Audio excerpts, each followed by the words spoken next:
All right, ladies and gentlemen, the Chip Dodd.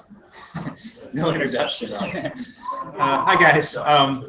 Once again, I'm very happy to be here at Hatch, and I just absolutely love entrepreneurship, being an entrepreneur, helping entrepreneurs, and so anytime I get a chance to share my experiences through my career, especially with anybody who's trying to start their own company or take their company to the next level, I jump at that opportunity. So I'm going to start off first with kind of who I am, because it drives me crazy when somebody comes in and they always say what I do, like I'm an accountant, I'm a banker, I'm this or that. I'm like, what you do is that's making a living. I am a skateboarder, I'm a rock climber, I'm a mountain biker, camper, anything outdoors where you can get your adrenaline going and you have about an 80% chance of surviving without any serious injury. I'm interested, especially if it's affordable. For example, I just got in my cargo van this summer and I drove from Virginia Beach all the way to San Francisco and back, and we didn't get one hotel room. We had to hustle a few showers, either in lakes or rivers. I built this little thing on top of the van. We basically stealth camped all the way across country and back. Stealth meaning we camped anywhere we wanted, when we wanted. We didn't pay a dime, under the radar in a cargo van looking like your average plumber. Now, I know it sounds creepy, but when you live a life of adventure, you need an adventure platform, okay? That gives you an idea of who I am. Now, obviously, to do these types of fun things, you have to make a little bit of income. And so what you guys have me here today is to talk a little bit about how to make my income. And the other thing is, and hopefully with intent to help you guys eventually have your company and create some income so you can live and live the lifestyle you want, be the person you want to be. The other thing is I am basically sharing with you my experience and my beliefs. I'm not telling you how you should run your company. I'm not telling you how you should think about the world. I'm going to explain to you how I do. And I'm going to tell you it's worked for me, and I love my life, and I love my company. I love the employees that share their careers and trust that we are the right place for them to make the world around them a better place. So officially, I own a company called Support Services of Virginia. We are a human services company. Basically, we provide community-based services to people with intellectual and developmental disabilities. So what that means is Medicaid has money to take care of people with disabilities, and they can choose government, they can choose nonprofit, they can choose for-profit. Okay, we are a for-profit, but I consider ourselves a mission-based for-profit, which means we're not just about the money. We're about the mission. We're about how do we best take the limited resources Medicaid gives us and produce the best result and better the lives of people with disabilities. So that very quickly, especially in a tech kind of world, they go, oh my gosh, another warm fuzzy. Well, let me tell you, running a human services company is extremely difficult and extremely complicated. And the experiences of anybody in this field directly applies to almost any other type of field. Because at the end of the day, I kid around, my last time I was here, I kind of quoted, I just keep the stadium open so other people play the game. I am not a human services person. I got into this field because my mom, this is the worst type of raise you can ever get or promotion, is when your mom calls and says, I'm dying, cancer's going to get me. You can come and run this company and learn it from me, or you can wait till I die and you can get it in the will. Either way, you're president. How you like that? Oh, and by the way, it's also going out of business. Great. Okay, so that was 2003 when I got that phone call, and so since then I'm glad I did it. The ship didn't go down. It was really close. We did hit a few icebergs along the way, but we made it. I look at myself as an entrepreneur. That's my job. My job is to keep the company open so that both the people with disabilities live the best life possible, and I can keep the careers and the jobs of the people who have made it their mission in life to help people. Okay, so that's my job, is to keep that open and keep that going. So I'm going to go through real quick before I get into the content, which eventually I'm going to talk about benevolent acquisitions, which if you try to Google anything related to that, you're not going to find it, because I've tried. I was trying to steal some content from other people, and it was impossible. It's not there. So we're going to get into that in a second. But first, this is going to be a really odd presentation. And my friend Bill here he was like, what are you talking about? Like, I mean, this guy knows financial stuff. He's watching the market every day. He listens to acquisitions every day on whatever news station he's picking up his financial news. And he's going, what the heck is a benevolent acquisition? Sounds like an oxymoron. But let me start off with my general beliefs in life, okay? Because then the rest of my presentation will kind of make more sense to you. One is, happiness, in my opinion, is not money and what you can buy with it. It's are you living the life you want to live, doing the things you want to do, when you want to do them, with the people you want to do it with? Happiness, right? Doesn't matter if you're wealthy or poor. You can be totally homeless and having the time of your life if you live in the right area. It's a tropical environment. So I'm also a minimalist, where I don't want stuff unless it either brings value to my life or serves some sort of purpose. And so, of course, you might keep your high school yearbook. But on the other hand, I'm not accumulating junk. I'm actually trying to get rid of as much as I can, because junk, especially things that are alive, make you not able to do things like get in a cargo van and drive across the country for 3 weeks. Wealth I would say wealth is a lot like leadership. It's one of those things, basically, it's a responsibility, it's a burden, and you have to earn it. It's not something it's just given to you, because if your mom and dad drop a ton of money on you, more than likely you will fail, you will go bankrupt, and it will ruin your life. Money's terrible, wealth's terrible, unless you consider it like it's a responsibility that you have to manage it better, so that whoever you give it to, whether it be kids, family, nonprofits, whoever, you have that responsibility. And I take that very seriously. I'm very internally motivated, not externally. I don't care what other people think. I do what I want to do based on logic and reason, based on my experiences. A little bit different. I love risk, but I love calculated risk. Okay, so yes, I rock climb. Yes, I just rode Porcupine Trail in Moab, and it was extremely dangerous. I actually posted something on YouTube, by the way. But I do calculated risk. Okay, it's fun, it's adrenaline, but especially in a company when you've got 200. In my situation, I have over 200 employees with 75 contractors relying on me not to screw up. That's risk. I do not take that lightly. If those people become unemployed, it's my fault. I take responsibility for that. I believe in just generally you should do good in the world, and you can define good however you are. But basically, I'm going to sleep at night and I'm going to think I bettered the world around me in some way. That's just my fundamental. I do not want to rip somebody off. I don't want to make money at somebody else's loss. Just that Boy Scout. I used to work for the Boy Scouts, by the way, if you haven't noticed. I absolutely love entrepreneurship. I think it is what built America. It's what's going to save America. I think any nation, if they can build a culture of entrepreneurship and the way entrepreneurs think, they will solve problems. You allow somebody to make money solving a problem, and it'll get solved. You want a government to solve a problem? Good luck with that. You want a nonprofit to solve a problem? Good luck with that, in my opinion. You take an entrepreneur who will lose everything if they fail. They lose their house. They sign over the loan on the bank. The bank comes, takes everything. You lose your marriage. You lose your family. I mean, just when you have everything at stake, you are motivated to solve a problem. And there is no other, you can be the CEO of a big bank, and guess what? You clock out, go home when you screw up, right? And not even go to jail, apparently, in America. When you are an entrepreneur, and the people who choose this lifestyle of high risk with high reward, hopefully, I believe they're the right person to solve our world's problems, regardless if it's a human services problem or if it's a tech problem, whatever. So I'm glad that's why I love coming here, because you guys that have that mindset are the exact people who I want to associate with. You're not victims. You're not entitled. You're going to make your own way. You're going to make it the way you want, and you are going to overcome hardship. And I absolutely love that about entrepreneurship. Amen. Amen. My personal mission statement, which also happens to be the company mission statement, which I was kind of surprised that I adopted, went through some introspection. And so my personal mission statement ended up being realize success by helping others realize theirs. Okay, so I'm going to be successful by helping others become successful. Now, don't think this is charity. I'm not giving anybody anything. I'm giving you the ability to earn it. I'm going to teach you and lead you. But the idea is there's success. You got to carry your own bags with success. And you might just need to realize the success you've already had and appreciate the things you already have.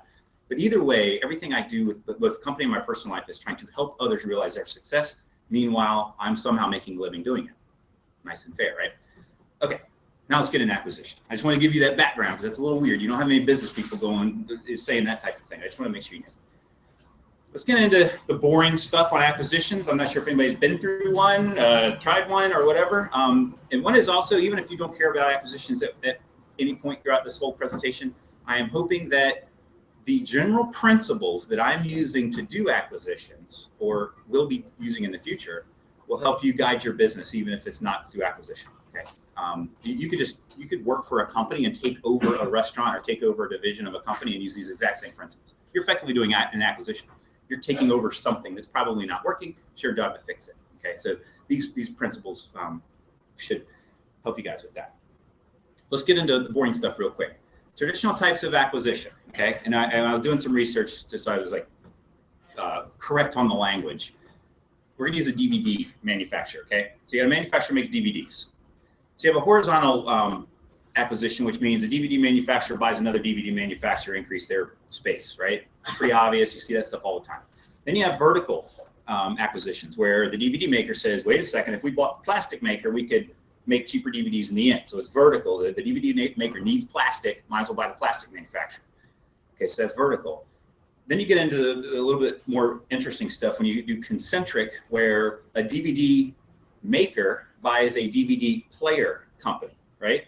So DVD maker, DVD player, two different products, not the same supply chain, but very similar in nature to hit a certain sector of the market. And then you've got the conglomerate type of merger acquisition. And mergers don't really exist. It's really acquisitions, but they like to call it a merger, mostly just to spin it. Is when you do a conglomerate, is basically a DVD maker goes and buys a toaster manufacturer. You know, it's like, whoa, like two different things, really weird. Which obviously those are a little more difficult. Now, in my world, I'm in human services. I tend to want to go after other human services companies because it's something I already know how to do. I don't have to retool it. I just need them to step aside and let me take charge because I know how to run. We did. Unfortunately, we failed at it. I did recently, my most recent acquisition, tried to take over a small tech shop that was going out of business. I was using them for all of my tech support. And I did not do my homework. I didn't do the market analysis right. I really just loved the guy that worked there, and I didn't want to lose him as a tech guy. And I went into the acquisition doing exactly what you shouldn't do, which is fall in love with the transaction, saying, oh my God, this is going to be so great. Terrible business decision. Cool thing is, he still works for me. He loves his life. I love my life. We no longer have that. But either way, I went into that benevolently saying, I want to save this guy's job, and I don't want to lose my tech guy. And so we, after a lot of money got wasted, we did that. So so I've done one of those DVD versus toaster. It was a bad idea. For me, it was. You guys might be great at it. Okay, so we're going to use the whiteboard for a little bit. I want a little bit of interaction. Please interrupt me if I use any language or acronyms or something you have any questions on, but I would definitely like this to be interactive. So let's do some questions. What comes to mind when you hear the word acquisition, Microsoft taking over so-and-so, or let's say this, if you've been in a company that's been acquired, what are some things come to mind as just either an outsider or an employee of the company? Okay, jobs, efficiency. Time is a scale. Okay. Value of the company. The overall value? The overall value. Value, okay. Buying intellectual property or Oh, buying IP. technology that they. Yep, okay. I'll just do IP or tech. Okay. Right. So they need a patent or something. Samsung goes, oh no, we're infringing. Let's buy that company. Right. Got it. Anything else? Expanding a market. Expanding a market, is that? Okay. Market. Buying talent. Yeah. Talent's a good one. With acquisition would change the core values. Huh. That's an interesting one. Absolutely. Make sure I'm still in the video. Yep. I'm gonna do Delta. Okay. Anything else? Just want to get a feel. New York. Do it now. New York. You think of New York. Yeah. Oh, because that's the financial capital of the world. Along the lines of core values, the culture. Yeah, and then I should have done that culture. Okay, so these are all things you think of basically when you think of normal acquisitions, and it's exactly on track. Basically, one company wants to do another company to somehow better themselves and hopefully make money, increase market share, that type of thing. Okay, so when a company is acquired, I'm running out of room over here. I know we'll just go down the middle here. Just leave it up there for a second. Okay, so a company is acquired. Transaction's been done. Implementation's gone. So what actions does the acquiring company take? They fire people. Fire. Okay. Fire. They interview employees. Yeah. Is that because they want to figure out the winners and losers Hopefully moving before they forward? fire, yeah. Hopefully before they fire. Okay. So they're trying to figure out who's going to stay and who's going to go, right? It kind of absorbs that company's identity and makes it. Ah, yeah. Right. Okay. How do I say that? Rebranding. Be and rebrand. Okay. They Anybody? drop unproductive products. Oh yeah. Yep. Drop.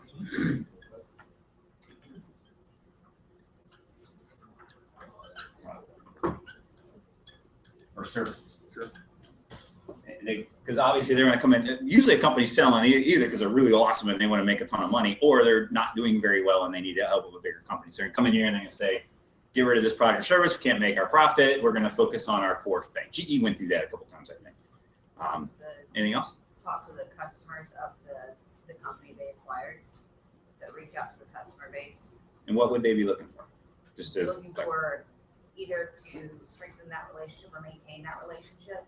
If you purchase a company, you're going to be, the new face of what those customers are seeing. So you want to build that relationship or strengthen that relationship through Right. change. Because last thing you want to do is buy a book of business and then fail in the implementation, you lose a Right. business, and what'd you And buy? lose all the customers. Gotcha. Or you Okay. consolidate your customer base. I know some companies buy other companies just for the customers, right?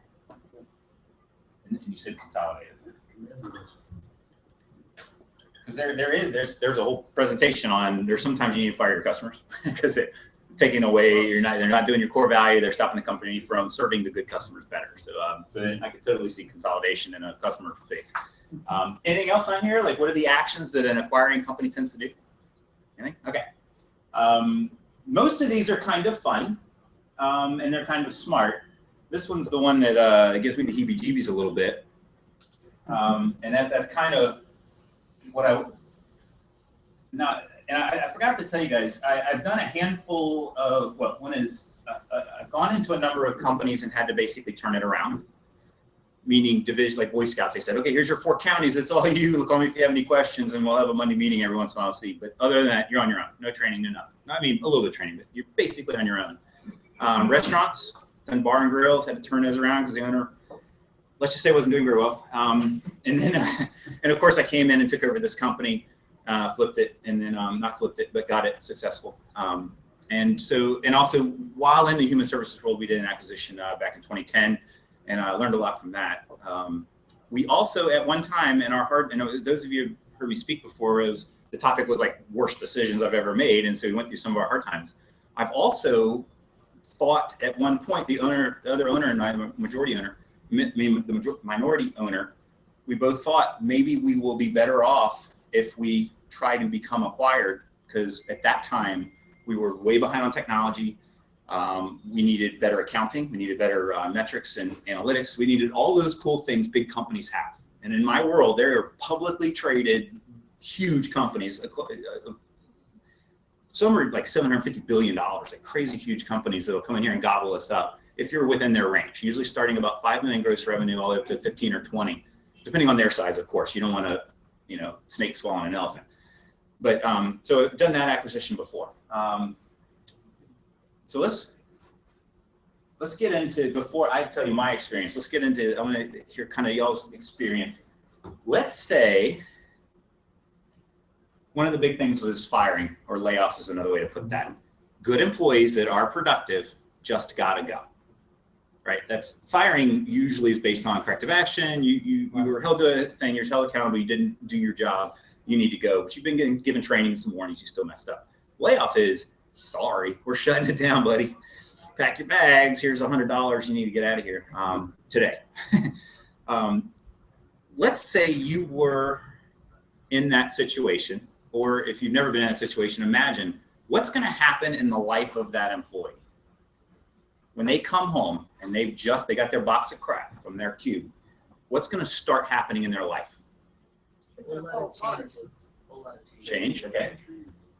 Lack of security. It's like, despair type deal. Right, despair. That Money. affect your family security too. Might have to move. No money, oh, yep, move. Somebody said spouse. What? Yeah. Yeah. She's got to go, right? I mean, or she's gonna go because I'm broke, right? That should go in the same line with no money. Right. Yeah, no money, spouse has got to go. Best case Let's just say divorce. That'll say basically the relationship didn't work. It could be boyfriend, girlfriend, whatever. But unemployed, it might be harder to keep your significant other. So those are all kind of negative. There's got to be. in some So what's the cases, positive? a Is she positive side effect. right? What's the They positive? get a better job. Maybe. Try to Okay. make yourself, hey, start a business. Or new opportunity. Learn not to depend on someone else. Ah, yeah. Good start. Self-reliance. Maybe that could open up your creativity too. Okay. embrace risk.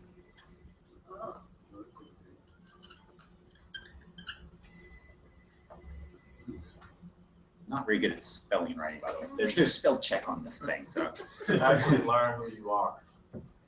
Oh, you actually learn who you are, right? Yeah, on the business. Because you are no longer an accountant at the accounting firm. You're now on your own. Yeah, so can I do self-awareness? Self-awareness increases, yeah. Self-awareness, good. So it was good to bring up the positive. There are. What was it? Soul searching. Soul searching. Okay, yeah. Ellie. No, S-O-U-L.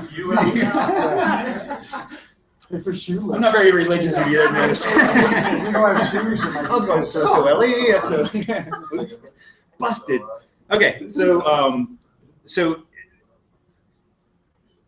when I was both doing an acquisition and thinking about being acquired, and even on company turnarounds, you're always faced with, you are the leader, and you might cause a lot of this bad stuff to happen to somebody's life. It's you are doing it. Or you're the person who tells your manager, you got to pick 10 people, they got to go. You got to vote them off the island. I don't know about you, that made me feel just viscerally disgusted that I'm going to be the guy that's going to do a layoff. Some people might get off on it and say, oh, this is awesome. No, I'm just firing. I've already got him. Rank and yank. What was it? That was, what's his GE dude? Jack Welch, rank and yank, right? He said it a much nicer way, but that's the it would be really cool. And I believe the true entrepreneurs, 1 out of the 10, are going to think, you know what? I hated that damn job. It was holding me back. Finally, it gave me the kick in the pants to go, grow up, go do my own thing. I've been wanting to start this company all along. I've got this little 401k. I'm going to empty that and go, risk it all and become an entrepreneur and do what I want when I want with people I want to do it with. Awesome. 90% of the others are probably going to be despair, doubt, lose their house, lose their job, lose their car, maybe end up in 2 or 3 jobs that are part-time because in this labor market, nobody wants to give you benefits because it's expensive. So it's extremely disruptive. So when I came up with the idea of benevolent acquisition, I basically want to say I never want to have to make that decision. I never want to have to ask somebody else to make the decision. And to this day, we've never, ever laid off an employee, ever, even though we've been through 3 economic crises in my field. And again, I did the other presentation. I mean, they were really bad. We were going to risk it all, and we did it without laying off anybody. I'm not saying poor performers don't get fired. I'm saying good employees believe in your mission. You just let them go because you can't afford their pay. I describe it. Anybody see the movie Schindlers List? Remember that? That was a long time ago. Schindler's in a situation he had to kind of pick the people who were going to live and had to leave everybody else, and he had to kind of pick through that. When I was looking at other companies coming and acquiring us, that's one thing. It didn't matter if they're for-profit or non-profit. They always asked, we need the list of people who you want to basically, in their words, protect. Who are the Mrs. Johnsons that have been with the company forever, and she's got 3 kids, and she's dying of cancer, and we can't let her go.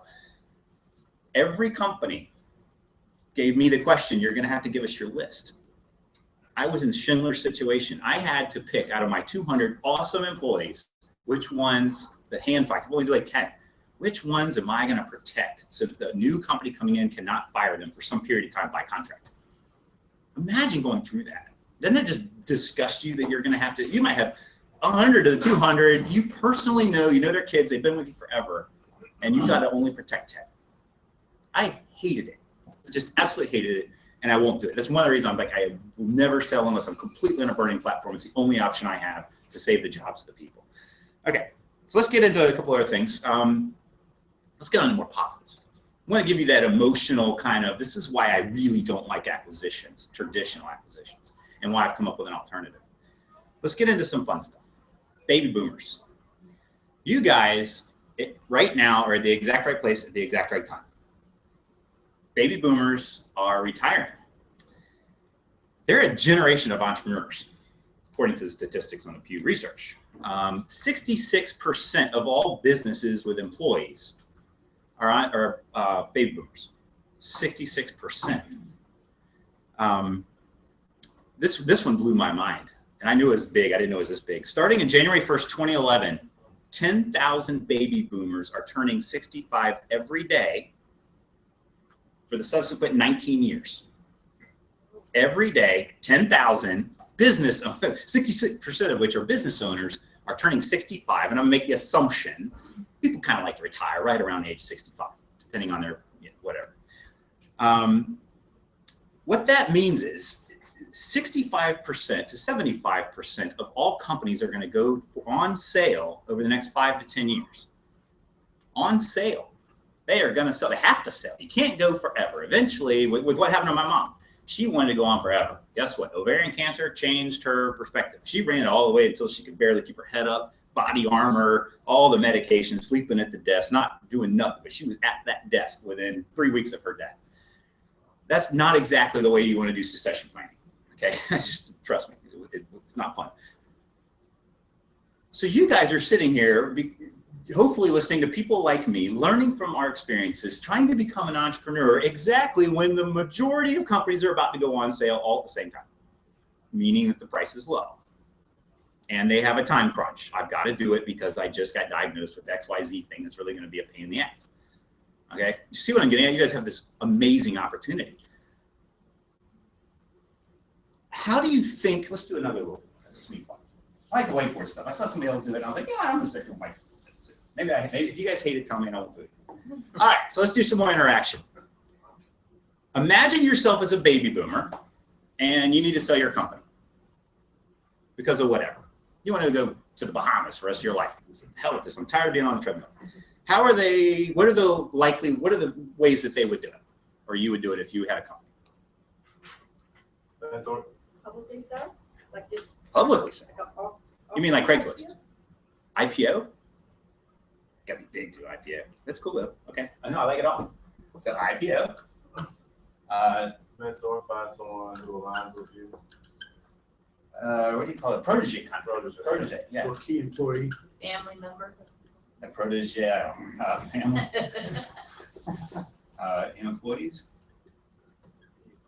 Someone to I'm gonna do S, employee or employees, meaning ESOP, employee stock option program. You can do that kind of thing. Here's your key employee. Okay, silly question. Yeah, or key employee, yes. What's IPO? He knows.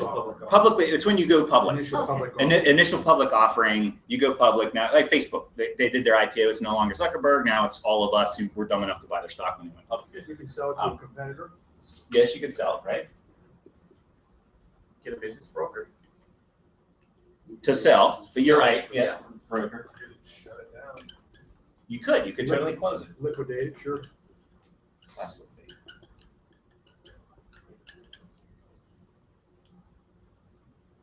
There's one other one. I wrote down a couple ideas that you guys got all of them but one. Will auction be considered IPO? No. IPO means you're on the stock market. You got to be pretty big. A little company like mine, they'd go, I couldn't afford the attorney just to try to pull it off. Could you hire someone to run it for you? You absolutely could. You could stay the owner and pay somebody else. So I don't know what we call that. Hire CEO. What was the other one? Turn it into a foundation or. You could flip it to nonprofit. I've been offered that a couple times. And you would need then to hire, or the nonprofit would have a board, the board would hire a director, and they would run it, and you can walk off and say, look at my legacy. Isn't it cool? I built this, and I gave it back to society. I like it. Still one more. Almost happened with my mom. We can just shut it down. But we got that one. Toss Now, the court gets it. Probate. Owner dies. Oops. No succession plan. What happens, right? Bankrupt, court, all this. The kids start fighting. They want their money. It's got to liquidate, fire sale, auction. Probably the worst way to go through it because once the court gets it, I mean, they didn't earn it by any means. Okay, so these are all some things that is going through baby boomers' heads, right? And if they might have family, might have mentors, all of this. And hopefully a good entrepreneur has a succession plan. Even some of you young, at rock climb, I could be like dead tomorrow if I did play my cards right. So it doesn't matter your age, you should always have a succession plan. And luckily in larger companies, you can kind of do that. And in smaller companies, when it's just you on the treadmill, you're the one making the good or service, that's a little different. You might have to totally shut it down or whatever. Is that similar to, could you say that's also an exit plan? Is that the same thing? Yes, absolutely. Right. They're going to exit at some point. All of us exit at some point, right? So the question is, do you manage your exit so that basically what you've built carries on? Or you mismanage your exit, let the court get it, or have to fire sale it. and meanwhile hurting all the employees that have been there to help you through it. Okay, so then out of these baby boomers, like I said, there are 10,000 a day, 66% of those 10,000 own a business. Is it safe to say some percentage of those baby boomers care about their employees or care about their company, care about the mission that they built that company to solve, the problem that they're trying to solve? Make sense? They care. I would hope. Pretty optimistic. I think generally people are pretty good. I think a lot of these baby boomers care. They do not want a fire sale. They don't want to wait till the last minute and go to the court. They might not be reality. My mom was not in reality thinking I need to do a quality succession plan. She truly waited till the last minute. Some portion of these people care, which again, I'm bringing this back to your opportunity. If you agree with my general premise on this. So you bring up a good point that made me think about something, right? So if 60% of baby boomers tend to be more entrepreneurial and more, let's say, capitalist. Mm-hmm. But a lot of younger people, capitalist isn't a good word. Correct. And a lot more of them don't want to do, is there a mismatch? Because there's a lot of people who are, let's call it 30s and 40s, but they're not really capitalists. They're more on the socialist side. Absolutely. So how does that figure into the mix? Because I think there's a different priority between the two. Totally generations, priority. You know what I mean? I'm going to give you my belief. Okay. Okay. And I'm not going to tell you how you should think. Or there are merits to socialism. There's merits to capitalism. There's bad capitalism. And there's bad socialists. I think back in the 40s there was one. I can't remember. So my personal perspective is, I think using science, math, physics, and biology. I think those are the laws that govern our world. Agreed. If you do not, there are some that don't believe in, like, say, evolution, like that one creature turns into another over millions of thousands of years. One could say, let's introduce a squirrel onto an island to take care of the bug that's causing problems, right? But you're messing with nature, and eventually nature's going to correct it and say, that squirrel wasn't supposed to be on that island. Sure. Yeah. Maybe the squirrels procreate and nothing eats them. And so I believe capitalism is nature manifested in our world, right? Because we don't have survival of the fittest anymore, other than in business. Sure. Okay, so, and I also tend to be optimistic. So to answer your question, I would think the more socialists out there, the better. Okay, because that leaves you an opportunity Absolutely. to be the capitalist who truly can come in and solve the problem. Socialists don't solve problems. Agreed. They need capitalists. Haven't you ever read Atlas Shrugged? So I strongly believe that personally.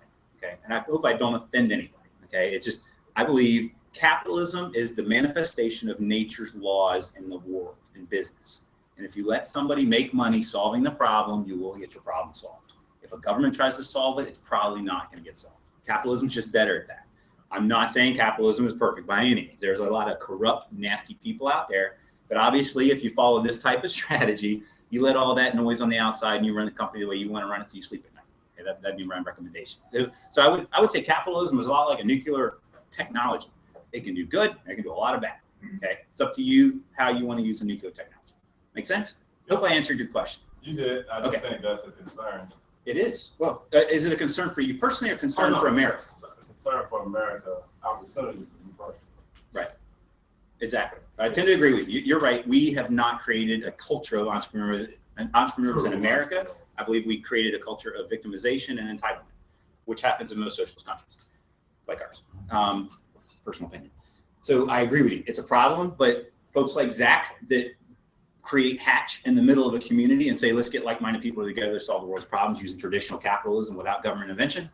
Applaud each one of you for sitting here. So I don't want to get on a political thing. You can see I'm taking the bait, man. Okay, so okay, not here for editorialism. Okay, so let's go back to the fun stuff. Baby boomers are exiting. We tended to agree a handful of these folks care about their employees. They care about the mission. They want their legacy. Let's call it their legacy to live on. If you, as the benevolently minded acquirer, come in and are able to talk to that entrepreneur about exiting, and the next person comes in saying, We're going to give you a bunch of money, but we're going to lay them off. Give me your Schindlers List. We're going to take technology, disrupt this place, get rid of half your people. We're going to make a ton of money, and we're willing to give you half. Do you think some of the entrepreneurs say, I'm going to go with you. You're going to take care of my people. And yeah, you're going to use technology, but you're going to protect the people and the mission that I did. If I was selling, and especially if I was wealthy and didn't necessarily need all the money, I would sell it to one of you at a discount versus some big, mean corporate capitalism that's just about the money. They're going to package it together with 5 other companies just like mine and sell it, pump it and dump it. That's what VCs do. That's what the world does. It makes me sick, and I don't want to participate. So my hope is, especially in the human services field, because we're all kind of mushy, warm fuzzies, is that some handful of entrepreneurs out there in my field are going to exit, and they're going to find my benevolent acquisition strategy, which I'm going to get into in a second. I still got 28 minutes. And they're going to say, I want to sell to Chip because I know Chip's going to take care of my people. Okay, does that make sense? This is going to be competitive. Everybody's going to be dumping their companies. Some of them are going to match dollars, but you don't want to deal with them. That they're not minded like you. They're not within your alignment on your mission and values. So I'm trying to, how do I identify those people who are in alignment? Okay, let's get into the true content of why I'm here. Okay. Does everybody here either own their company or want to own their own company? Pretty much everybody. That's why you're here, right? Obviously, as you've probably learned, it's hard to start your own company. Some would argue that the reason you're starting your own is because you don't have the cash to go buy one. Either way, acquisition is a fascinating way to get a company because somebody's already done the hard work. You just come in there and run it better, quicker, faster, more streamlined than they did. But I would first say before you get into acquisition, developing your own acquisition strategy, and this could be down the road after you started your company just to grow. Clearly identify why you want to do acquisitions, right? Is it growth? Is it get into another market? I mean, all the traditional stuff. You can go online and learn why do you want to do an acquisition all day long. But you do need to do that first. Don't just buy something because it's there and it's shiny. That's what entrepreneurs do, by the way, this shiny stuff. It's distracting. Then you want to get into what's the specific size company, the type of company, the market, all of that stuff. Again, I'm not going to get into it. That's out of the scope. But definitely know what you're doing and why you're doing it, right? When you go buy a car, do you buy a pickup truck or a sports car? Well, it depends. You got kids or you got manure to haul around. I mean, minivan's better. So the same thing goes with a company. Why are you buying it? Buy the exact right company at the right price that solves your problem.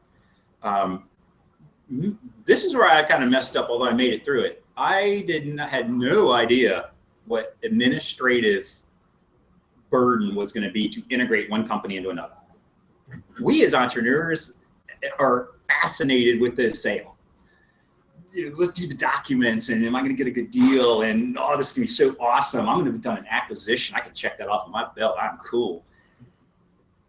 Then you do it, and then you realize, oh, it's like getting married. It's fun until the honeymoon's over. And it's like, now it's work, and it's hard work. Now you've got this company. In my situation, it's 75 employees, 4 hours away. I had to figure out how do I integrate them with my current company. My whole admin had to get involved. Of course, getting distracted away from the stuff I needed them doing. So just doing the acquisition could have cost me everything. Because I really, until you do one, you have no idea what you're going into. But it's not about the sale. It's all about the implementation. And that is a 3-year commitment minimum to get it truly where that's now just part of your company. Just don't get distracted by the shiny stuff. There's work to be done after it gets done. And not only by you, but by your entire team. Before you think about doing an acquisition, your job as an entrepreneur is to develop your systems and processes to the point where anybody can come in and follow the checklist, watch the video. You want it completely automated. I'm in the middle of doing this. I'm telling you this because I've screwed up in the past. This is what you're hearing is my personal acquisition strategy moving forward based on all of the errors I've made in the past. This is not, I didn't write a book or nothing. This is truly what I'm thinking right now. In my field, there's going to be a bloodbath because managed care is going to come in. Instead of the government doing it, it's going to be Anthem or WellPoint. It's going to be a bloodbath. They do not want 800 mom and pop providers. They want about 100 that know what they're doing. I don't want to get washed out. I want to have the lifeboats available for the nice entrepreneur that cares about their employees is going to give me their company at a discount. See how that works? Okay. So automate your systems and processes so when you go, you don't have to send people to do training and all of that. You basically have the system already developed. Now, this would be in the horizontal thing. You already know what you're doing. You're just going to do it more over there. Develop the systems and processes. Have them on lockdown.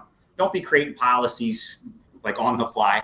That caused us probably 6 months of just wasted time and effort and frustration. The other thing that you want to really consider when doing an acquisition is you can't do everything yourself. Don't solve all the problems. You really think about the military has the term storming, norming, conforming. And the better way to put that from a Steve Jobs standpoint, like you need the visionary that's like, oh, we all need tablets. What else? Tablet. Somebody else goes and designs and creates the tablet, right? Like the creative person, think developing systems and processes. And then you need the person that's actually going to like go out there and sell it. Just follow a checklist. This is what you do. This is how you sell it. It's how many you need to sell to make your targets. So storming, norming, conforming. When doing an acquisition, you, the CEO, are probably, wow, I need to buy this company. It's the right place at the right time. And in 5 years, I'm going to be better off for it. But you'd better have somebody there that's going to actually do the work of the implementation. You can help with it, but it's just two different mentalities. Developing system and processes, there's certain people that are wired for that, and there's certain people that are not. Okay, I can do it. And again, this is all a continuum. You kind of have 3 levels on each one. I can do the systems and processes. I'd rather not. I like the shiny stuff, the visionary stuff. The other thing you need is a lot of people who are willing to just follow the system you've given them. Just show me the checklist. I'll do my job. Let me know when I'm done. Hold me accountable. Tell me when I win. Give me a gold star when I win. There's a lot of people that just want that. That's okay. All 3 of those types of people are extremely necessary, especially when doing an acquisition. So you got to know who those people are so that when you go to do the acquisition, they're all in the right place at the right time, right? Aces in their places is one of the things we used to say at McDonald's. Make sure you don't have any storms on the horizon. Don't get into an acquisition unless you pretty much know the next 2 or 3 years your life is going to continue the way it currently is, right? And my thing, managed care is coming. Waiver reform's coming. I'm not doing anything other than battening down the hatches, trying to pay down debt, be a financial fortress basically, and be ready for acquisitions because there's going to be a lot of people getting hurt. When companies go out of business, especially if they do it the probate way, you're talking about people with disabilities who can't even use the bathroom without help. And then all of a sudden their staff don't come to work because they didn't make payroll. People get hurt. And I want to be there to do my part to help clean up that mess. Do you have the cash? And what I mean by that is do your best not to use other people's money. Using other people's money is fun in most things. But when you go down to a benevolent acquisition strategy, usually when somebody else gives you money, they want return on that investment, right?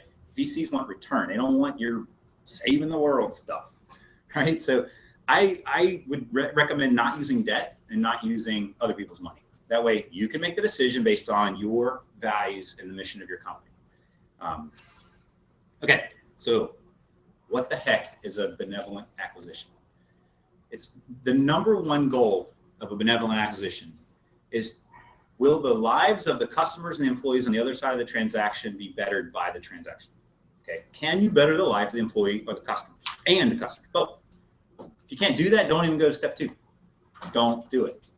In my world, I don't want a company that I can't help. I don't want to lay people off. I don't want to streamline things so that customers have to do an automated service. I want their lives to improve after I've entered their life. #1. #2, will it help the existing companies satisfy their mission better than it does today? So adding them to me makes the overall better to go after the mission that we're interested in doing, which in my world is help people with disabilities and helping the people who support people with disabilities as their career. Those are my 2 roles. The third one is, does the new company match the existing company's culture? A couple of you guys talked about culture. That I can't stress how important that is. And it seems, all of us are used to the culture and the core values on the wall, leadership and character, and all the other boilerplate bull crap. End of the day, they're laying people off. Yeah, good character guy, character's fun until you're not making money. Most of you guys know I'm in EO, Entrepreneurs Organization. And when I first got involved in EO, I thought it was going to be about the money. You would not believe how much training and how the importance of culture, mission, and values and character are just intertwined with everything that happens at EO. Even if you're talking about acquisitions, they're talking about culture. You have a bad culture in your company, it's toxic, and you probably are not going to do well. And that's another reason why you do benevolent acquisitions. Because how do you maintain a good culture? You take care of your people. They take care of you. It's easy, right? #4, and eventually, we had to get to money at some point. I'm definitely not saying do it at a loss. This is not charity. You are doing it to better yourself. You are doing it to create wealth or prosperity or whatever you want and however you want to do it. I would just say the way I would value it, the transaction, is basically within 3 to 5 years, can I get a net positive financial return? And it might be in assets, it might be in cash flow, it might be making me more efficient, but it's going to take a while. Don't think you're going to buy a company and all of a sudden, poof, it's going to be making money. I made that mistake with the PC shop. So look at it, basically think of it like a car payment or even a mortgage. A car payment's easier because I'm talking 3 to 5 years. When you finance a car, you look at the interest and the principal, and all you're doing is paying interest, right? I mean, it's like the whole thing. You got $10 to principal, $500 to interest. That's the way loans work. That's why banks win in the end. As you get closer to paying off your car, you're paying now more principal and less interest, right? Because you're borrowing less money, right? The acquisitions are the same way. Up front, it's going to be a huge cost, huge drain on your resources. The further out you go, the easier it gets. They're starting to accept it. The owner's gone. I'm the new guy. Here's the system and the process. Please follow it. I'll give you gold stars or whatever, and we're going to do well, and we're all going to be better at the end of this thing. Let's just get through it. Nobody likes change. I think that was the other thing. One of you guys said change was one. People hate change. On average, people hate change. Entrepreneurs thrive off of it. Okay, so that's effectively and it's just kind of like, if you didn't pass number 1, don't go to number 2. And if you don't pass number 2, don't go to number 3. And at the end, if all of that stuff's satisfied, all your warm fuzziness has been satisfied, can it have a positive financial impact at the end of at least 5 years? And if you can't do that, then I wouldn't do it. It's just, there's other deals out there that you should be looking at. It's not a good use for your money or resources. Now, let's say you satisfied all those things. Those are the main ones that are different than, can I just get a return on my investment, which is why most acquisitions occur. Are you in alignment with the owner? Does the owner just want maximum return? They just want the biggest check possible. In my world, I'd walk away from that transaction. All they're going to do is try to beat me down. All I'm trying to save your employees, man. You got to leave something on the table. This is going to be expensive. They're looking at the sale price. I'm looking at the 3 and 5 year implementation drain on my money and my administrative brain power, right? 2 different things. I need to be in alignment with the owner, that they realize my goal is to carry on their legacy by taking their company and giving their employees and their customers a better life on the end of the transaction. And I need them to understand that and understand I don't have tons of money. I'm in human services. Maybe we can work together, do a, I'll pay you over time based on whatever, gross revenues, whatever. But you try to work it out where you're in alignment with that owner. Because if you're not, it's hard to do a deal. I believe it'll be hard. The other thing, like with, let's say, real estate or new cars, Zombie land rule number 5. No attachments. Do not fall in love with the sale. Do not fall in love with the transaction. Walk away from it if you start getting too close, because you will make a bad decision. I've done it. You guys have probably done it. I mean, capitalism and retail loves it, right? You're at the show. I got to look at the magazine. I got to get the gum and the soda because I'm there. And, spontaneous buys, and entrepreneurs are like that. Oh, good deal. Let's do it. Everything's on sale. See a for sale sign. You imagine yourself, what would it be like if I bought that? Neat. No, you don't fall in love with it. No attachments. If it doesn't do those first 3 or 4 things, walk away from the transaction. Find another one. Okay, let's get into the transaction. And I do want to get into some questions, so I got to go a little bit quicker than I have been going. Traditionally, in acquisitions, you do an asset purchase. You don't buy the company. You're crazy if you buy the company, because there's usually liabilities, and they're going to come back and haunt you.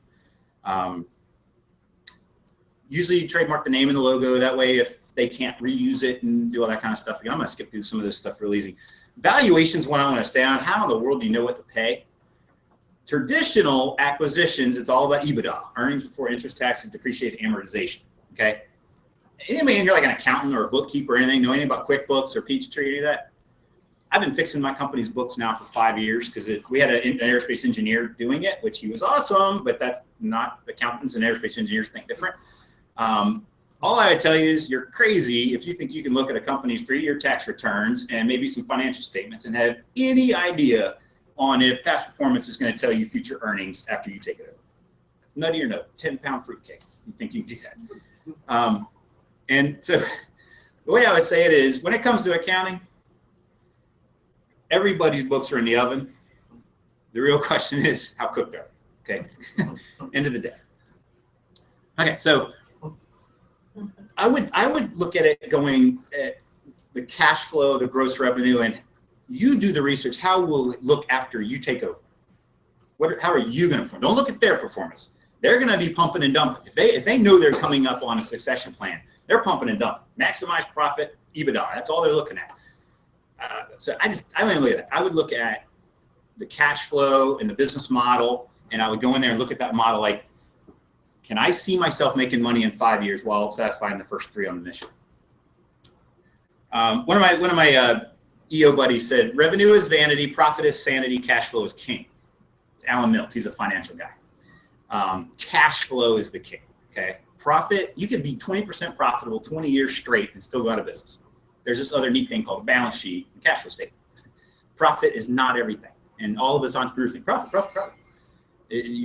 So that's another thing, just so you guys know, learn accounting. You don't have to do it, just know it because it's important. Okay. I'm have to skip some of this stuff. I definitely would try, instead of doing a mass amount of money right at the front of the transaction, try to pay it out over time if you can negotiate that, of course. Try to use their money, not yours. Maybe owner financing is an option, especially if you're a young entrepreneur and don't have a ton of money, but the person really likes you and they think you should own the business. Maybe do some owner financing. I'm not sure how common that is. My strategy is going to be marketing. I'm going to put it on my website. Benevolent Acquisitions. I'm your guy. You should sell to me because I'm great. And I'm going to take care of your people. Most acquisitions, all this cloak and dagger behind the scenes. Hey, you want to sell? You know, I mean, I get emails every week. We can have a confidential meeting. We can talk about how we're going to give you a lot of money and fire half your people, and you just give me your list of people you're going to save. Every week I get that. You can use brokers. I think one of you guys mentioned a broker could take your company, go put it on the open market, try to get bids, and you can give them your criteria, although all they want to do is get the highest price because that's how they're going to get paid, like a real estate agent. So you might have some problems there. Just become the expert on it. Be vocal.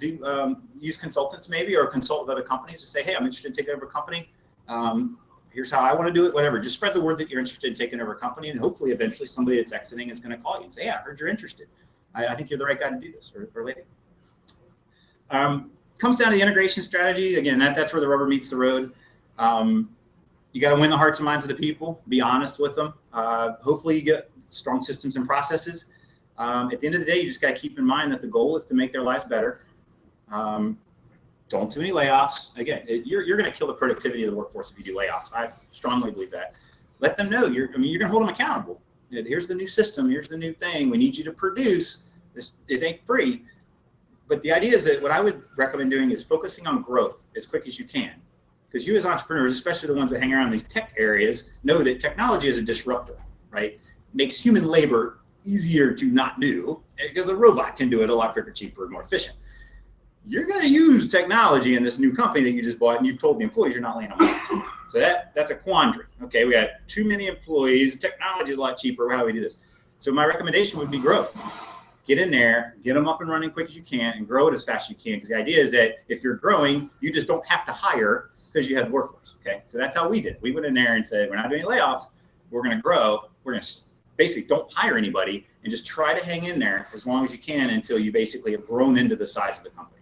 So that's kind of how we did it. I would recommend a lot of the EO trainings we go to. They talk a lot about gamification of workplaces. Give people clear goals, clear reinforcements, how to achieve the goal, play the game. They get the gold star or the money or the experience. The new millennial generation likes to work in that environment.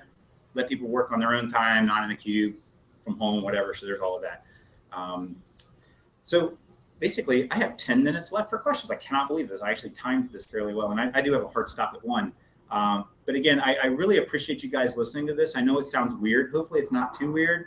But I think if you consider using some of these guiding principles in running whatever business you're doing, whether it be acquisitions or just running a good company, I think just would recommend you take it to heart, because what it does let you do is sleep at night.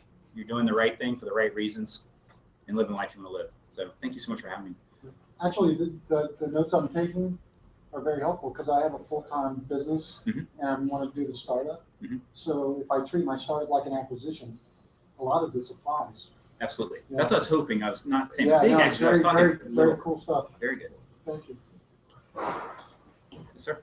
If a company's not for sale and you're interested in buying it, is that super rare, or does that happen? You approach? No, like I said, I get emails. can't get into this too deep. In Virginia, in the field that I'm in, they know there's gonna be a lot of disruption, and they know that a lot of baby boomers run the companies, and they're looking for an out because technology is completely disrupting our field. And my mom age folks, which this time she'd probably be high 60s, she doesn't want to use a computer and digital health records. And so if the right person came in there, she would have sold even if she wasn't trying to sell. And I think that's with most people. I think you're offering them an alternative that would make their life get better, right? Because most people don't want to sell. Like, I love my employees, I love my mission, I love coming to work. Maybe they consult with you on the side. So I get offers unsolicited every day. I mean, just meaning a lot. So I would recommend if you see a restaurant you want, the owners might want to sell, even if they're young, it doesn't matter. I mean, I'm focused on baby boomers because that's the biggest opportunity coming up in y'all's life for the next 15 years. So hope that answers your question. Yeah. Yes, ma'am. So, you talk about how, you keep on the people of companies that you're acquiring. So you're taking the approach of, it's almost like re-education and hiring within. They are with the company still, but they might be learning new jobs, or they might be learning updated parts of their job. Absolutely. Or what kind of responses do you get to that? Do you have, I'm going to assume you get more both positive and negative effects. Yes. Some people just don't want to change, or they're not willing to do so. That's where the corrective action process comes in. Right. I mean, basically, it's not all unicorns and pixie dust. It's we have to turn this place around. Right. We're committed to not laying anybody off. Right. That doesn't mean you can keep doing what you're doing for the last 10 years. Change is going to happen. Right. Embrace it. I guarantee your life will be better because that's my goal. But I got this new system or process or technology that you're going to have to learn. I rolled out digital health records and Chromebooks throughout my whole company. And so all of a sudden everybody went from paper to crud. What's a mouse? And where's the on-off switch? I mean, Mrs. Johnson's never going to use a mouse. And she has a smartphone. She drives a car. Okay. I make the underlying assumption human beings are pretty darn smart. And if given motivation, can learn just about anything. Right. Especially if given the right checklists and supports and video and hand over hand, whatever. So I go in making the assumption human beings are not idiots. We're adults. We can learn. And you use the corrective action process. If somebody says, I will not do that, well, I can't help you. That's not a layoff. If you can't swing a hammer, you're not a roofer. You can say it is still business, and nature is still in charge in capitalism. Good question, though. Yes, sir. As you know, I just sold my business. Yes. I've known Chip for a while, and I just sold my business here in the last 90 days. And when you mentioned before about benevolent acquisitions, that really was what mine was, because Yes. Chip and I know each other very well. I could have sold my business for a lot more money to an outside buyer, but I sold it to my key associate who's been with me for 15 years. And part of the agreement that we had was that the staff would stay intact, the location would stay intact, and the clients would stay intact. And I will tell you very proudly that we lost no clients, no staff. Everybody kept their job. And it was a very important move for me to make sure that my buyer met that criteria. Because I didn't want, I didn't want my clients flopping around in the breeze and what have you. So I guess I was a benevolent Absolutely. seller. You use the same strategy I'm doing. You just haven't said that's what you were doing. Yeah. The other thing I wanted to comment was on your comment earlier about capitalism. And I will tell you, I'm one of these baby boomers that Chip has been talking about. And one of the things that I have observed in working with young entrepreneurs is the creative genius, and it's wonderful. But what I would say to you is it doesn't have to be an either or, okay? I understand that the young entrepreneurs have a social context to their businesses. That's fine. But the bills have got to be paid. The staff's got to be paid. The taxes, everybody's with their hand out. And I'll just tell you, as a retired entrepreneur and a business owner, it doesn't have to be one or the other. It can be both. And so what you have to do, and the questions about finding a business owner that's willing to sell their business, is to make sure that you can transfer their love of the business to your generation's ideals and concepts. And if you can do that, you can find business owners that are willing to sell their business. That's my hope. That's exactly right. So again, I really appreciate you guys having me. I hope it gave some benefit, and hopefully this content gives you the ability to improve the lives of people around you wherever you are.